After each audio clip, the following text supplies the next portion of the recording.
TVK అధినేత విజయ్ మీటింగ్లో తొక్కిసలాట, పదుల సంఖ్యలో మృతులు. టీవీకే పార్టీ అధినేత సీనియర్ నటుడు విజయ్ సభలో విషాదం చోటు చేసుకుంది. తమిళనాడులోని కరూర్లో టీవీకే పార్టీ అధినేతగా విజయ్ భారీ సభను ఏర్పాటు చేశారు. ఈ సభకు పోలీసులు అనుమతి కూడా తీసుకున్నారు.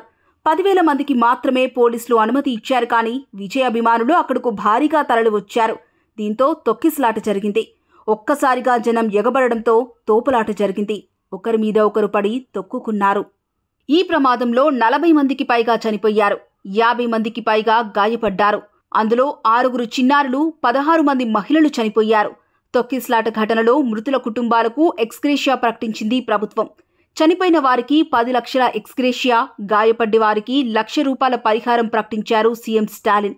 సహాయక చర్యలు, వైద్య సహాయం కొనసాగుతున్నందున మృతుల సంఖ్య పెరిగే అవకాశం ఉందని అధికారులు పేర్కొన్నారు. చాలా మంది కరూర్ ప్రభుత్వ ఆసుపత్రితో పాటు ప్రైవేటు ఆసుపత్రిలో చేరి చికిత్స పొందుతున్నారు. ఇప్పటికే ఈ ప్రమాదంపై సీఎం స్టాలిన్ స్పందించారు. అలాగే ప్రధానమంత్రి మోదీ, అమిత్ షా దిగ్భ్రాంతి వ్యక్తం చేశారు.